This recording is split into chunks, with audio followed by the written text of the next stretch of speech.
محمد علي. إذا المباراة في التنافس العربي هناك على الساحة الأفريقية انتهى بالتعادل السلبي بين حسنية أكادير والزمالك المصري. العودة بعد أسبوع نأمل أن نشاهد فيها أهداف ونستمتع أكثر بكرتنا العربية والأفريقية.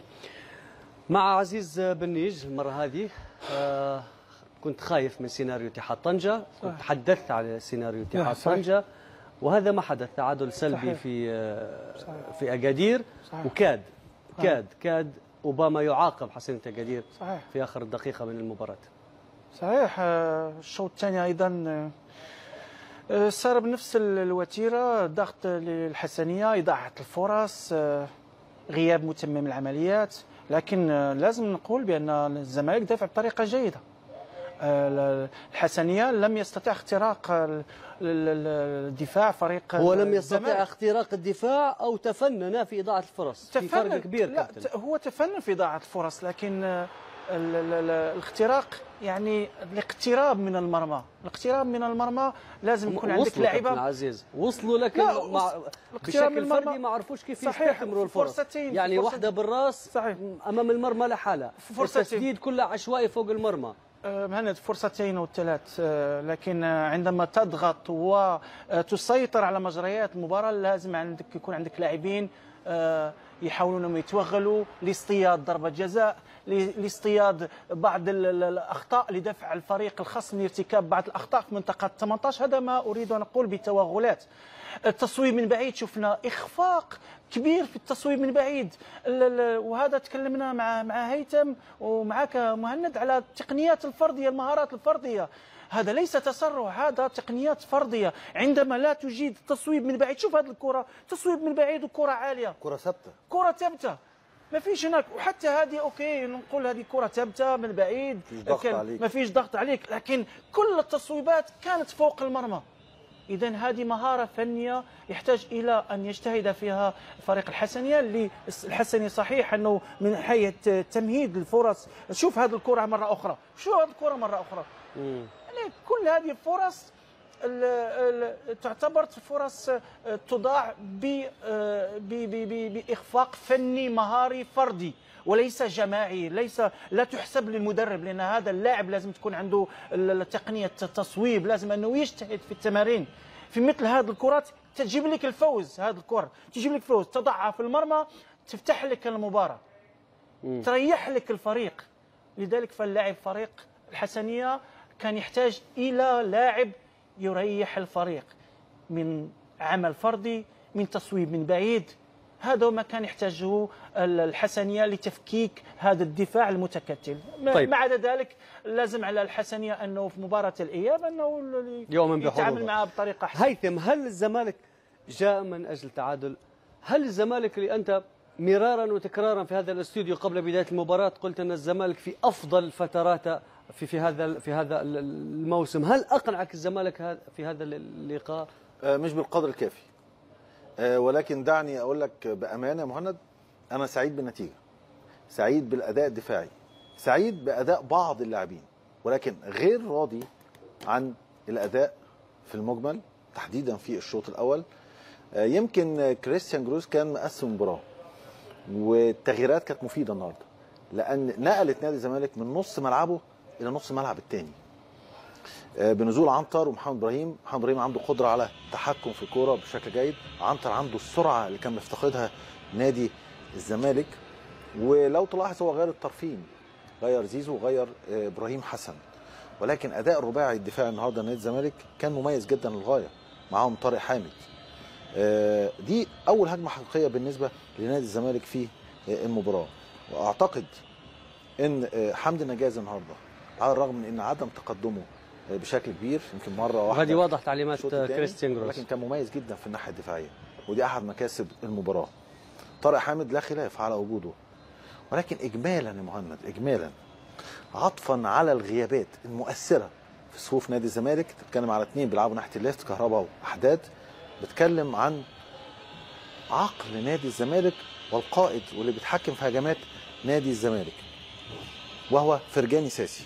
اللقطه دي كانت تحسم مباراه، وزي ما بنتكلم في الدقيقه 90 وبين سبورتس هنا بتجيب لنا الحقيقه دوريات من كل انحاء العالم، انجليزي، اسباني، ايطالي، ميسي هذه عايزه بالمصري ترقيصه صح؟ مش جون قافل، مش هتعرف ترقصه، لو قصته هتطلع بره.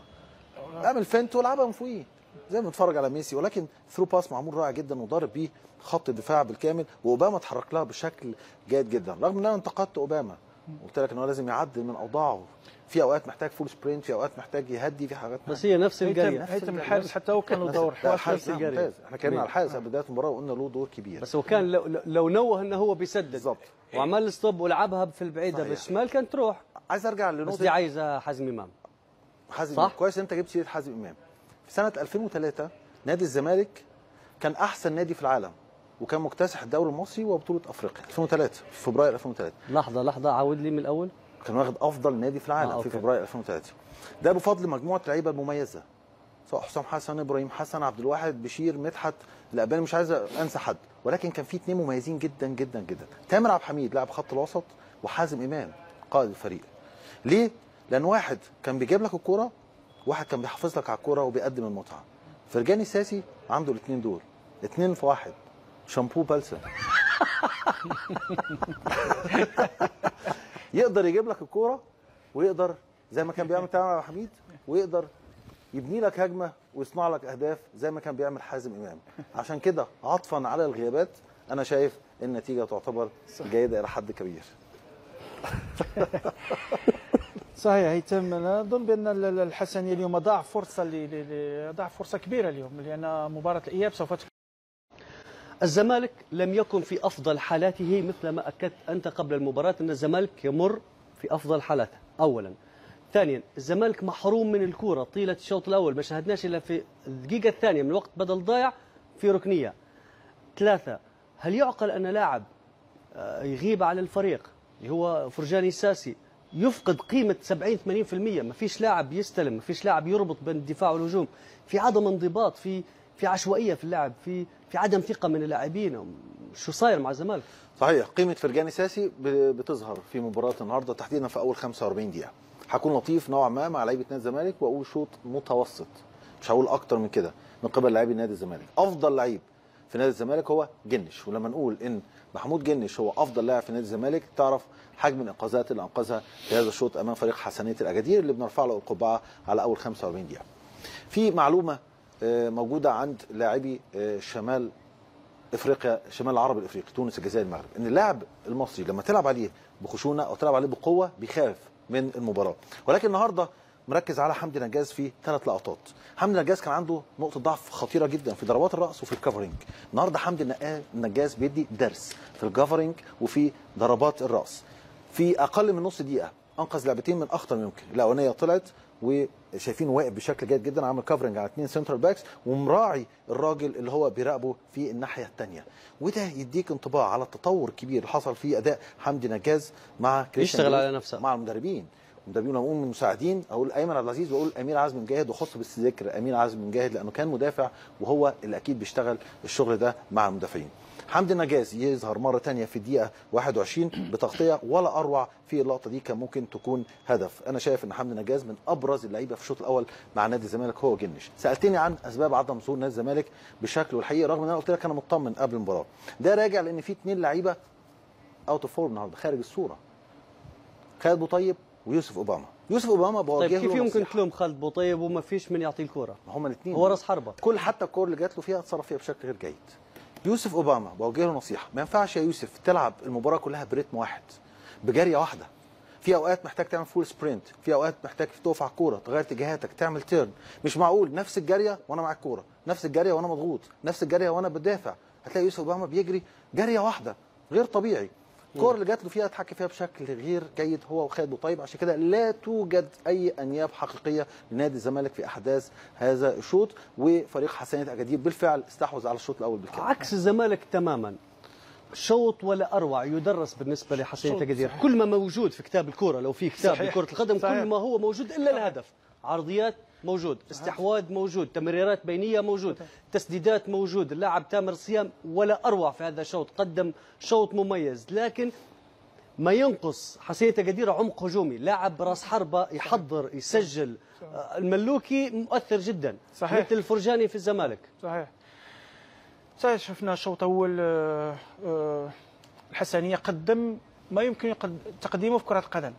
التهيئ، الربط ما بين الخطوط، غاب الأهم بس استغلال العمق، لكن غاب الأهم وهو اللمسة الأخيرة وتسجيل الهدف. أظن بأن كان يستحق الحسنية أنه يسجل هدف في هذا الشوط الأول، لكن شاهدنا. أنت تكلمت على كل ما يمكن أن يدرس. أنا شوط مدرسة من طرف الحسنية أكادير. ثقة، الباص، إخراج الكرة من خط العودة، واستحواذ الكرة لما تضيع بسرعة. الكرة أولا استخلاص الكرة في وسط الميدان، حرم فريق. هنا شوف هنا البناء، الهجمة من خط الظهر والربط ما بين الخطوط. هنا تمريرة في العمق، ثم من جلال صح؟ تواجد صحيح جلال الدوري، لكن هناك تواجد المساندة. شوف كم لاعب من فريق الحسنية أكادير سوف يساند ويشارك في الهجمة. اللعب المشروع الجماعي لفريق الحسنية رائع جدا، تمريرة ثم رغم ذلك فسوف يكمل الهجمة. القوة في تصويب استرجاع الكرة. استرجاع الكرة دائما. الكرة الثانية مهمة جدا، والحسنية أكادير استطاع أنه يفوز حتى بالكرة الثانية. لذلك فأظن بأن إذا كان فريق اليوم أنه حاول أنه يفوز، حاول أنه يسجل أهداف هذا الشوط. شوف هنا استغلال الوقت والمساحة. يعني في كرة القدم الوقت والمساحة، الزمن والمساحة مهم جدا. وهنا استغلال 5 لاعبين ينضربوا في باص واحد، في تمريرة واحدة في العمق. وهنا تحسب حتى لتحرك الفحلي. لكن على فكرة برافو الفحلي، كان مزعج جدا لدفاعات، كان مزعج، أعطى حلول كثيرة، لكن يلعب برا أكثر من في العمق. لكن فتح المجال